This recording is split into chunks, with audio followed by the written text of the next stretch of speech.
अगर तुम बच्चा लेबरी करके पैसा कमा के और फिर अपना खाते हुए साइकिल से जाते, बहुत एक अंधा एक दुकान में गया, वहां मूंज की रस्सी बटी जाती थी, तो उससे और कुछ देखने वाली काम तो हो नहीं सकती, बटना आता था।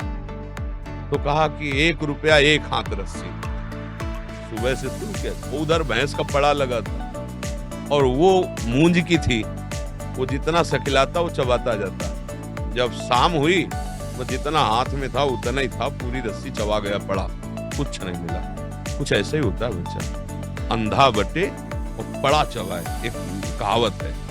अगर दूसरे से पैसा ले रहे हो, दूसरे का भोजन खा रहे हो, मेहनत इतनी कर रहे हो, तो लाभ उनको मिलेगा बच्चा, उनको क्या लाभ मिलेगा? क्योंकि तुम गृहस्थ वेश में हो। अगर विरक्त वेश है तो बात अलग बन जाती है। भगवान जैसे चला मैं उनके में जाकर नमक रोटी खा लेना, उपवास करके परिक्रमा कर, कोई दूध बांट रहा है, कोई चाय बांट रहा है, आप बाबा जी हो, आप विरक्त हो? नहीं, यही तो सब कहेंगे, प्रसाद है ले लीजिए। तुम भी कमाओ, कभी सोचो कि 5 किलो हलवा बना के हम भी बांटेंगे, खाने की जरूरत नहीं। बच्चा हमारी बात मान लेना, कह इसलिए नहीं पा रहे हो कहीं तुम्हें बुरा न लग जाए, ये बच्चा लाभ मिलने के कम चांस है। जो आपकी सेवा करेगा वो आपको अंधा बटा बड़ा चबाएगा। किसी का अपनी मेहनत करके फिर जो करते और किसी से मतलब न रखते, तो बहुत बड़ी उपलब्धि हो जाएगी, 12 ज्योतिर्लिंग।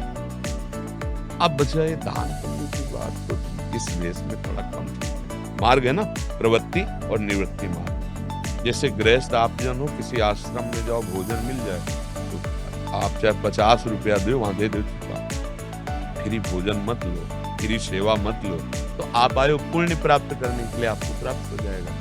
अगर विरक्त है तो अब उसका आधार भगवान है, जैसे चलावे। आप लोग गृहस्थ हैं, तो गृहस्थ वेश में बच्चा हो, तो मुझे लगता है इसका सुधार कर लो। तो बड़ी मेहनत बड़ी कर रहे हो, दयालु ऐसा करेगा कि आपको पैसा दे देगा, भोजन दे देगा, पर वो फ्री नहीं, यहाँ प्रकृति में कुछ भी फ्री नहीं, वो आपकी मेहनत ले लेगा, जो आप मेहनत कर रहे हैं ना। इसीलिए संत जन विरक्त भेष के और भगवद आश्रित है। कपड़ा पहना दिया तो जय जय, हलवा मिल गया तो जय जय, नमक मिल गया, नमक रोटी तो जय जय, भूखा रहा तो जय जय, ऐसा चल। पर गृहस्थी में एक गृहस्थी के लिए शोभा नहीं होता। आप भले न करो, लेकिन आप कहोगे।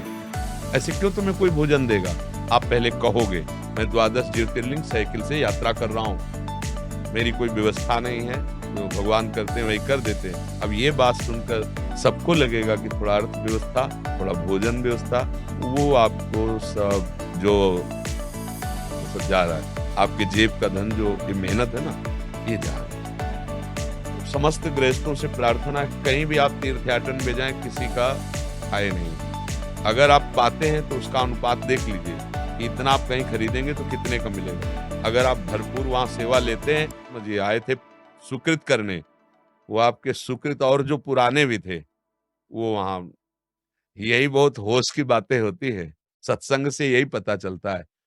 जैसे आप परिक्रमा कर रहे हैं, आप वृंदावन आए हैं, तो आप कहीं देख रहे हैं कि ऐसा चलो खा लेते हैं, नहीं नहीं नहीं, उपवास करो, भूखे रहना, कष्ट सह जाना, और अपने से 2 रुपया 4 रुपया अगर भी है, कुछ ले लिया, पानी पी लिया, पेट भर लिया, काम चल जाएगा।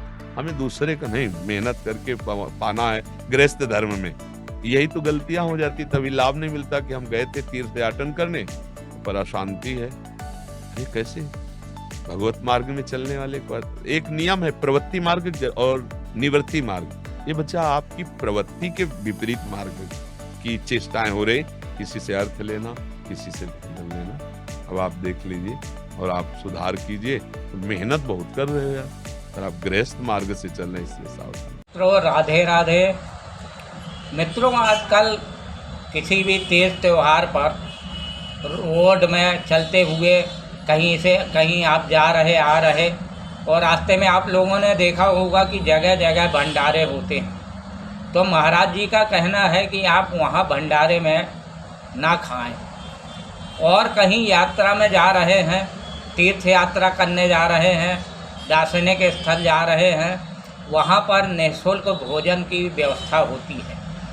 तो वहाँ पर भी आप यदि भोजन ग्रहण कर लेते हैं तो वहाँ कुछ ना कुछ दान दक्षिणा जरूर करना चाहिए, जिससे कि आप एक तो तीर्थ यात्रा गए हैं, वहाँ पर आप धर्म के लिए अपने पुण्य प्राप्त करने के लिए गए हैं, तो आप पुण्य प्राप्त करने के लिए आप वहाँ कुछ ना कुछ पैसे देकर आप भोजन ग्रहण कर सकते हैं, उसमें किसी प्रकार का कोई दोष नहीं है।